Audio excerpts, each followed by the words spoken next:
Good morning, YouTube family.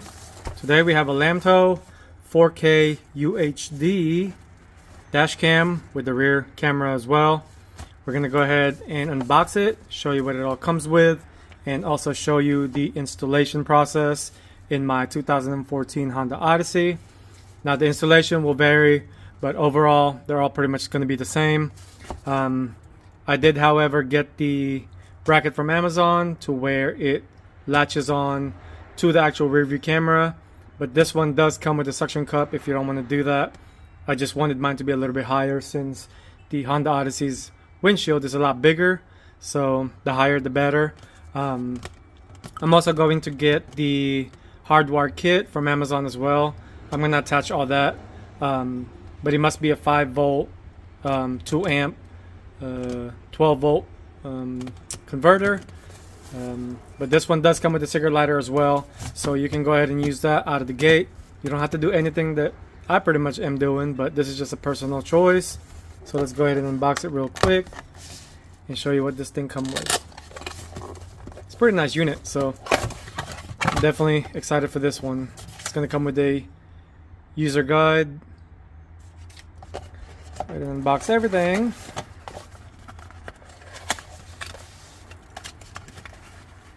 I believe this is the camera, maybe? Yep, this is the camera itself. Pretty nice setup right here, not too big. I'm not really a fan of those gigantic cameras. I try to make it, I do like them when it's a little bit smaller. I mean, this one's pretty nice. So,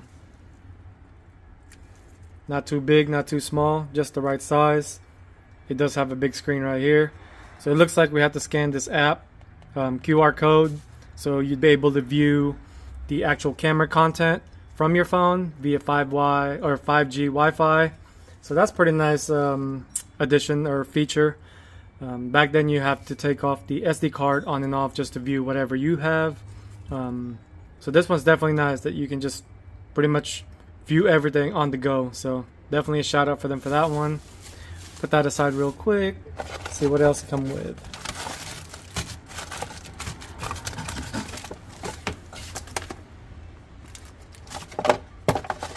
Box aside, don't really need that right now. This is the rear camera.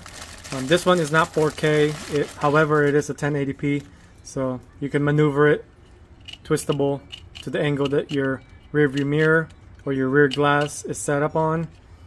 This is the cigarette lighter plug-in, so it'll turn on and off of the vehicle as long as your cigarette lighter turns on and off of the vehicle. You don't want it to be constantly on, or it will stay on. Here's the suction cup that I'm talking about. I'm not going to be using this one. I'm going to be using the rear view camera bracket, but it does just latch on. It just clips on just like that and it slides in. But like I said, I'm not using this one. This one already do come with a SD card. I can't remember what size it is, but I'll show you. 64 gig. So that's nice. Straight out of the box. It's gonna come with a 3M adhesive for the camera, just in case you missed the first time sticking it on. It's gonna come with the converter, that way you can view the SD card content from your computer.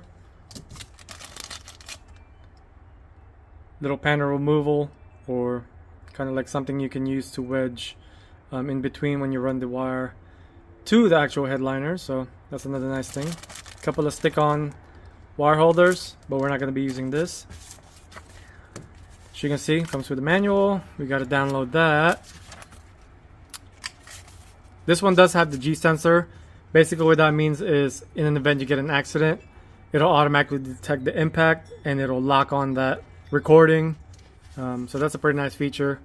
The Hardwire kit also will have a constant 12 volt wire along with the accessory and ground. What that does is it'll have a parking monitor, so in an event your vehicle gets hit or gets triggered or anything like that, it'll automatically start recording whenever the vehicle is off, and then obviously it'll still turn on and off normally with the key whenever you start the vehicle on and off. So this is just basically telling you what you can do with the system itself. it'll have date stamp. That way, in an event you get an accident, you'll have a date stamp for the insurance company. That way they know when it happened or what time it even happened. Make sure when you turn the thing on for the first time, make sure you format the SD card. That way it'll be ready to go. Like I said, this is the app for the Wi-Fi 5G connection, so you can view the content. You can actually run that as well along to your headliner and try to hide it as much as possible, but it's understandable if not everybody will do it that way. They'll just go from there all the way to the cigarette lighter, which is okay as well.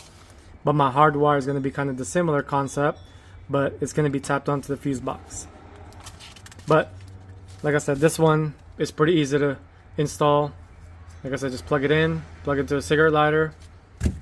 The method that I'm going to be doing is the Hardwire, which every vehicle is going to have a different source for the fuse box, so you can do it that way. You just got to consult your fuse box on which one do you need. But other than that, it's a pretty nice unit. So we're going to go ahead and prep everything up, wire everything up, and then show you what this looks like.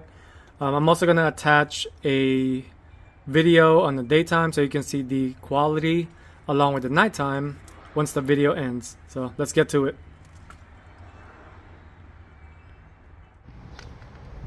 Here's the piece that we're going to use. Hardwire kit.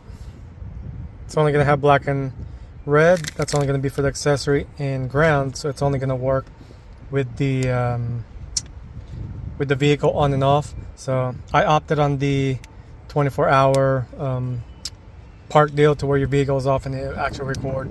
I just wanted to have it recording whenever I turn the vehicle on and off. That's just my preference, but if you wanted to record if something do happen while the vehicle is off, you're going to need the kit that has also a yellow wire that's going to go to a constant, so it's going to feed power to it whenever it gets triggered, and then continually record until the loop begins over.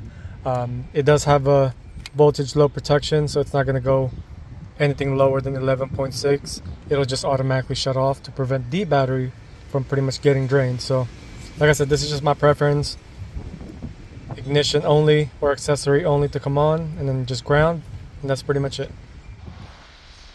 Before you start wiring everything up, obviously just plug in the USB plug right here, and then we're going to go ahead and start running the rear camera as well along with it. That way we can zip tie the wires with it, so it kind of just makes it a little bit easier. We're going to zip tie it along here, that way it's not kind of hitting around and flapping around, things like that. And then we're going to go ahead and tuck it in just in the between here, and then you're going to end up right here, and then run it to the back for the rear camera, and then obviously go down for the power. Here's the progress so far. I just kind of joined them together and then ran it behind the headliner right here, just kind of like slowly pry it open, or you can use a panel popper remover and just kind of run it along here, and then pretty much make the rear camera go back, and then the power wire is kind of hanging down right here. I ran it along the channel. I'm gonna go ahead and put back the rubber foam. I do apologize for all the wind. We are kind of in a tornado and hail watch, so I was just kind of trying to get this thing done. That way I can pretty much post it. But like I said, this part is pretty much done. So, and here is the bracket that I bought from Amazon, and as you can see, it's movable. I haven't really tightened it yet. Just put a zip tie right here just to hold it in place. So pretty much everything in here is done except moving it around whenever we power up, just to make sure it's even. And here's the fuse that I use right here. It's called a fuse tap. This is where the accessory wire is going to go, and I already got the wire ran for the ground. There's a bolt up there. Like I said, every vehicle is going to have a different location for the fuse, so please consult your manual or have a professional install it. But I'm going to go ahead and shorten this one, install everything, so the power situation is pretty much taken care of. It pretty much has power and ground now, so just kind of zip tie it along the harness, make sure the top of fuse is connected, and that's the location that I chose right there. So So just kind of follow along from the top to that location. Secured the converter. We're gonna go ahead and run the rear camera wiring all the way to the back. I'm basically working my way towards the back. As you can see, you can do it this way, just kind of tuck it in between, or you can use this method right there just to kind of give it a little bit gap, and you can run the wire. Like I said, the van is a little bit longer, so it's going to take us a little bit to get it all the way in the back, but we are moving right along and it's almost completed. Again, I apologize that it's a little windy here, but yeah, just go ahead and pull the rubber surround and just slowly tuck your wire in between the headliner and the roof itself. Make sure it's not going to get pinched whenever you put back the rubber seal. And then we got to run it all the way in the back. We are pretty much nearing the completion of this install. As you can see how easy it is to kind of just push it in a little bit. I do need my hands for this area since it's getting a little tight. So what you can do is use one of these. As you can see, it's opening up a gap. Then you can insert the wire, and then we want the wire to come out about this area right here. Now that you got this far, this is probably going to be the hardest part of the installation. If you have a trunk hatch like that, and you want to mount it on the glass, you do have to run it to the boot. Now this is the proper way of doing it. Do not cut any holes or drill any hole or pinch it in between the rubber seal, as you will have a water leak. This is how you want it to be done, and this is how you need to do it. What I use is a zip tie. I just obviously insert it and then try to fish this out, which I already pretty much done that. I've done this a lot of times, so I kind of know how to do it the fastest way I can. But like I said, this is the proper way of doing it.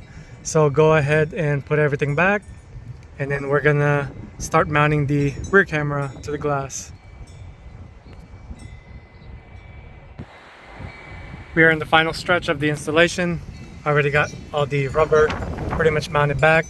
Make sure they do seat inside, that way you don't get water inside. I already have the seals pushed back in, so everything is good.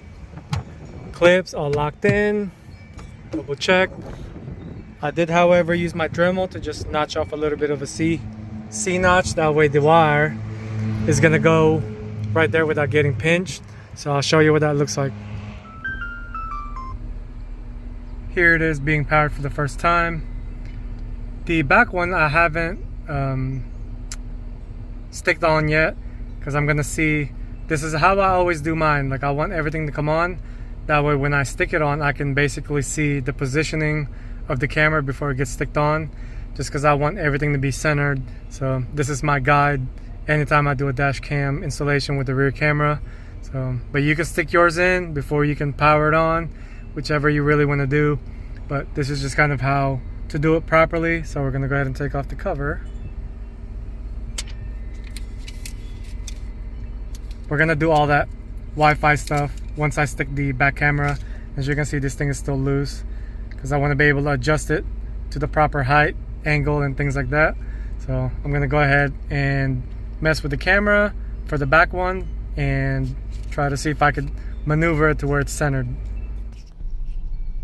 It is getting pretty late, but before you attach the rear camera, make sure you wipe it with the alcohol prep pad just to get all the dust off.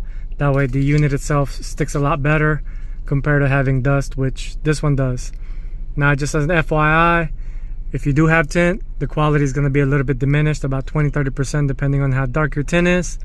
My van do have 15%, so it's going to be a little bit not so clear on the quality just from the tint. So it's not going to be the actual unit itself, it's going to be the tint that's going to be preventing it from viewing the full color of the outside. So just keep that in mind when you apply this. Like I said, if it looks a little dark, it's not because of the camera, it's from your tint.